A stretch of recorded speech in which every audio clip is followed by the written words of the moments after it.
Assalamualaikum warahmatullahi wabarakatuh dan selamat pagi.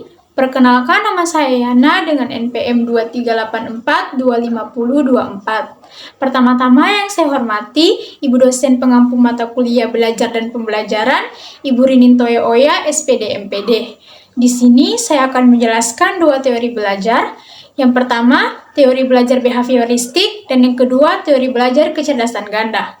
Saya akan menjelaskan apa pengertiannya, apa kelemahan dan kelebihannya, serta bagaimana penerapannya dalam pembelajaran. Yang pertama ada teori belajar behavioristik. Apa sih pengertiannya? Teori belajar behavioristik adalah teori yang memandang belajar sebagai proses perubahan tingkah laku yang dapat diamati, diukur, dan dinilai secara konkret.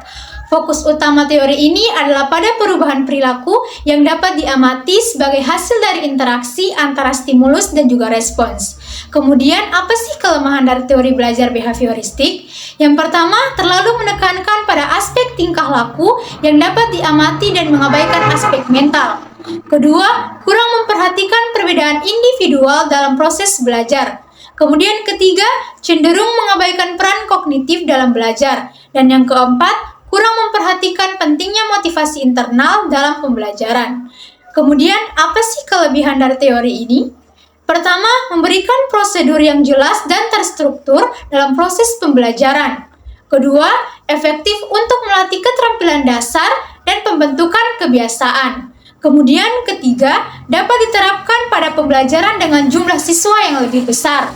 Dan kemudian yang keempat, memberikan umpan balik yang jelas dan segera kepada siswa. Kemudian bagaimana cara penerapan dalam pembelajaran? Yang pertama, penggunaan reinforcement atau penguatan positif dan negatif untuk memotivasi siswa. Kedua, penggunaan teknik shaping atau pembentukan untuk mengembangkan perilaku yang diinginkan. Ketiga, penerapan prinsip pembiasaan atau conditioning untuk membentuk kebiasaan belajar yang baik. Keempat, penggunaan teknik pemberian tugas dan latihan yang terstruktur. Serta yang kelima, penerapan sistem penilaian dan umpan balik yang jelas dan segera. Jadi secara keseluruhan, teori belajar behavioristik memberikan kontribusi penting dalam proses pembelajaran, terutama dalam hal pengembangan keterampilan dasar dan pembentukan kebiasaan belajar yang baik. Namun penerapannya juga perlu diimbangi dengan pendekatan lain yang lebih memperhatikan aspek-aspek kognitif, motivasi, dan perbedaan individual siswa. Kemudian yang kedua ada teori kecerdasan ganda. Teori kecerdasan ganda dikemukakan oleh Howard Gardner, seorang psikolog dari Harvard University. Teori ini menyatakan bahwa manusia memiliki berbagai jenis kecerdasan yang berbeda-beda. Tidak hanya kecerdasan intelektual atau IQ, kecerdasan ganda mencakup 8 jenis kecerdasan, yaitu kecerdasan linguistik, logis matematis, visual spasialis, kinestetik, musikal, interpersonal, intrapersonal, dan juga naturalistik. Kemudian, kelemahan dari teori belajar kecerdasan ganda, yang pertama, sulit untuk mengukur dan mengevaluasi secara objektif setiap jenis kecerdasan.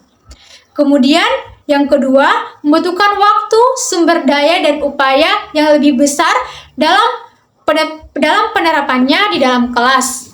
Kemudian, tidak semua jenis kecerdasan dapat dikembangkan secara optimal dalam setiap mata pelajaran.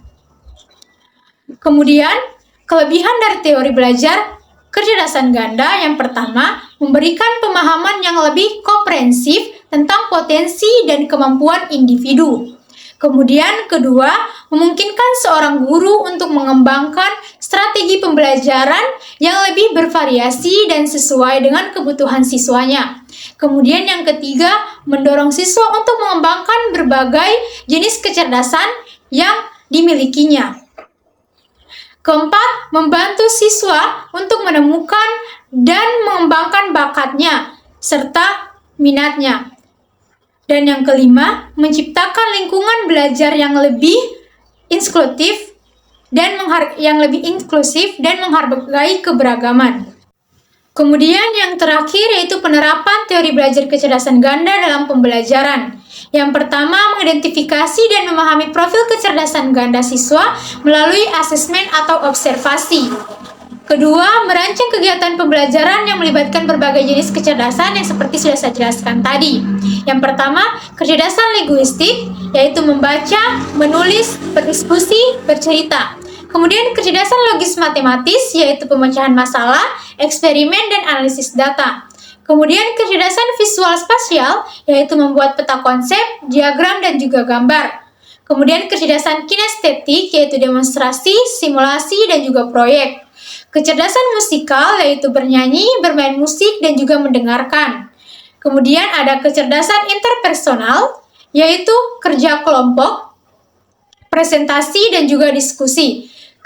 Kemudian ada kecerdasan intrapersonal, yaitu refleksi, jurnal, proyek individu. Kemudian ada kecerdasan naturalistik, yaitu observasi alam dan juga proyek lingkungan. Ketiga, memberikan kesempatan bagi siswa untuk mengeksplorasi dan mengembangkan berbagai jenis kecerdasan yang dimilikinya. Keempat, menerapkan penilaian yang beragam dan mempertimbangkan keberagaman kecerdasan siswa. Jadi, penerapan teori kecerdasan ganda dalam pembelajaran dapat membantu menciptakan lingkungan belajar yang lebih inklusif, menghargai keberagaman, dan mendorong pengembangan potensi siswa secara optimal. Itulah 2 teori belajar yang bisa saya jelaskan, teori belajar behavioristik dan juga teori belajar kecerdasan ganda. Kurang dan lebihnya saya mohon maaf. Selamat pagi.